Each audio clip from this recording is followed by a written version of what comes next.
Mr. President. Mr. President, I rise today to speak about an amendment that I have filed to the National Defense Authorization Bill. This is amendment number 4222, and it addresses an issue of great interest to our military families, not only in my state, where we are proud to host a strong contingent of military who defend our nation, but this is an issue that really goes across the spectrum, across the country. What we propose in Amendment 422 is to strike Section 604 of the NDAA, which represents really a paradigm shift in the way that the basic allowance for housing is paid to our active duty members. Department of Defense and our military families have long believed that BAH is part of total compensation. Effectively, it's part of your paycheck. It's part of what you earn. It's something that you can count on based on where you are posted, what your rank is, and whether or not you have any dependents. And we have seen over the years the BAH be subject to, I think, arbitrary and somewhat unfair reductions in recent years, as it's been kind of the bill payer for other priorities. But I do think that when we think about the base allowance for housing and what it means and why it has been put in place, this is something that, again, we look to very critically to ensure that fairness for those who serve our country is paramount. Section 604 turns the BAH into a reimbursement program. So basically, you're going from a compensation program to a reimbursement program. So effectively, you're being asked to turn your receipts in to an accounting office and basically plead your entitlement to that reimbursement for the cost of your housing as well as your utilities. I suppose alternatively, you could take your entitlement and accept the risk that some audit and some kind of verification process will require you perhaps to pay something back, perhaps a lot back. Section 604 is not clear how this whole verification process will work. And believe me, when I had an opportunity to visit with military spouses in Fort Wainwright just last week about this, they asked me, well, how does this reimbursement work? How do I get these statements, utility statements, in for reimbursement? We're already sitting in a situation where there are not enough people to process the basic paperwork that goes on for, say, reimbursement of other expenses. Tell me how this is going to be a better system. And they certainly spoke from a perspective and a position of being very familiar with deep bureaucracy and perhaps a fair amount of hassle. But I heard loud and clear from these military spouses the concerns that they had about a proposal that they're looking at and says this is effectively a one-size-fits-all solution that perhaps is not a well-formed solution and could have extreme consequences for those who serve in highly rural places like in Alaska. In Alaska, the BAH doesn't only pay for the house. It pays for the utilities. Okay, you understand that you got to pay for your lights and for your heat. But keep in mind what it means to be in a very remote, very rural place. In places like Fairbanks, where you're limited in terms of your options for your energy, for your power, your costs are high. You could be looking at a home heating fuel bill on a monthly basis that could actually exceed the cost of your mortgage. Think about what that means. You may be in the enviable position of having found a home out in the community that you think is affordable. The the monthly rent that you're paying is affordable. The mortgage might be affordable. But if it's an older house, if it is not fully weatherized, if you're on home heating fuel, again, you may be looking at a situation where you are paying more in utilities than you are paying for the cost of your housing. Other things that you might be expected to incur in terms of the cost, utilizing what you get from the BAH, in addition to high cost of heating, paying for snow removal.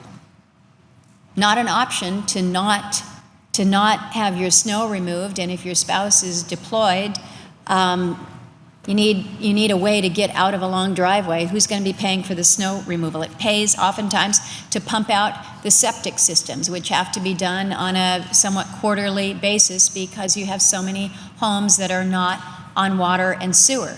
And oh, by the way, when we're talking about water, does the cost for hauling water, is that also part of what will be recoverable under this new reimbursement program? Because yes, when you're not on water system, you got to get your water from somewhere. So many homes in the Fairbanks area, many of these spouses, these military families that are at Fort Wainwright are paying to have their water hauled either by a truck or they go out to the community tap to fill up their tank, but there is a cost associated with that. So these spouses are asking me, well, how is that going to be accommodated in this? Will this be considered part of these allowable reimbursements? This is all very troubling to me. It was certainly very troubling to them. It's not like our military families don't have enough to worry about. I had one military spouse tell me the situation in their family. She is a licensed attorney in another state, but she hasn't been able to get waived into practice in the state of Alaska. Her husband is an E7 soldier, been in for 19 years. So you have effectively two professionals. They have 3 children. She says that she spends about $1,500 a month for food, formula, and diapers for the 3 small children. She pays $38,000 a year for her childcare. Childcare in around the Fort Wainwright area is very expensive. And she's not able to get the reimbursement for childcare because she is not working. She's trying to get that job, but recognizing that you've got all of these other costs on top of it all. This military spouse, 2 professionals in the household, 3 children, tells me that their family is WIC eligible. The stories that I hear about our military families who are accessing our community food banks. Our military families are worrying, and they're worrying about what is happening at home, the financial issues that they are faced with. One of the concerns that I heard specifically was, if this is a reimbursement system and I have to submit receipts for expenses that, again, may exceed the cost of your housing, exceed the cost of a mortgage, and it just takes a long while to get this reimbursement. What happens if my job requires that security clearance, and that security clearance requires that your credit record be absolutely impeccable? How is all this going to work? So there's so much stress, so much anxiety that I heard with these spouses as we were discussing these issues. You know, when you think about what our military families are worried about, they're focused on the stress that comes with force structure reductions, frequent PCS moves, needing to understand the latest and greatest TRICARE complexity, figuring out whether the old retirement paradigm or the new retirement paradigm is better. And then you have this. You have yet another layer of complexity with this Section 604 that just adds to the stress, adds to the anxiety. So I think we've got to be honest with one another. We've got to be honest with our military families. The bill before us does not afford those who serve a pay increase that is commensurate with the value of their service. And thankfully, we're working on a fix on that, and I greatly appreciate the leadership of Senator McCain on this and his willingness to work with so many of us on these issues that are of concern to our families. But when we look at what is going on now with the BAH, I think that we're messing with a very significant component of total compensation. And that is simply not an appropriate way to thank the families that have already suffered through multiple deployments in Iraq and Afghanistan. Now they have to contend with the host of uncertainties that are created by the rise of ISIL, the tensions on the Korean Peninsula, a resurgent Russia, ambitious China. This is not right for our military families. The Pentagon has issued a statement of administration policy. They're quite clear where they are on this. They believe that Section 604 is damaging to the force, and that's why they oppose this Section 604. It's burdensome. Again, moving from a compensation approach to a reimbursement approach, it's inefficient. It appears to completely eliminate the BAH increment presently paid to families with children. It penalizes dual military couples, and it disproportionately impacts female service members. Think about that. And that's because you have about 20% of the women on active duty who are in a dual military marriage, compared to about 3.8% of active duty men. So you're effectively taking a harder hit, really, with the women who are on active duty. And if you don't think that this is not going to have an impact on recruitment and retention, I think you're going to be looking at some second-order consequences with respect to that, and also as it relates to administration of the GI Bill educational benefit. Now, I mentioned the effective penalty on dual military couples, and I heard from some when I was up in Alaska, and I know a dual career military couple, and very pleased to know that their military career has taken them to some pretty good places. One spouse has been selected for promotion to lieutenant colonel 2 years below the zone. That's a really very big deal. This week, his wife learned that she too has been selected for promotion to lieutenant colonel 1 year below the zone. So you can see both of these individuals are very high performers. Really rock stars, if you will, when it comes to competitive promotion environment. So they're doing great. But they're looking at the impact that this Section 604 will have on their specific situation as a dual military couple. They estimate that if their next assignment is here in the lower 48, they will lose about $20,000 from their compensation. If we are fortunate in Alaska that they should both get assigned to Alaska on the next rotation, that number, that hit to them rises to $29,000, almost $30,000 deduction or reduction from what they as a military couple have seen. That is significant. And again, these are exactly the kinds of people that the private sector wants to recruit, but our military wants to retain. And I'm not the only person that appreciates this fact. When I was in Fort Wainwright, I had one military spouse, dual military. She said, she says, who I am married to should not affect my authorization. I thought she summed it up in a pretty neat and tidy way. But over this past week, since I've been back here, I've heard from senior military leaders and senior enlisted advisors to those leaders, all of one voice. And they're saying, this just brings down the morale in the volunteer force. And I will relay to my colleagues the comments from one of the commanders there in Fort Wainwright when I was there last week.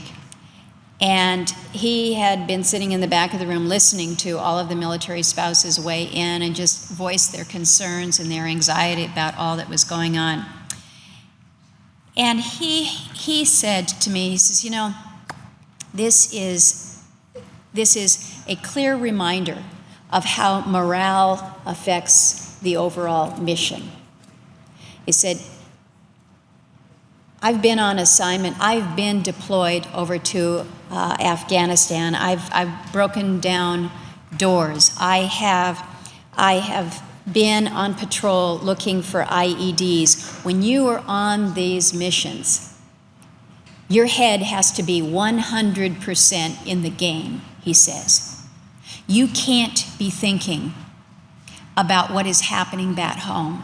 You cannot be thinking about whether or not there are financial struggles that your spouse is dealing with. You cannot be distracted from where you are in the here and now. And he said, issues like this that affect our compensation, we're not talking about quality of life issues. We're talking about a matter of life and death issues. Because if my head's not 100% in the game, then somebody's life potentially is on the line. And it was just a clear reminder to me of, again, how morale affects the mission, how we need to ensure that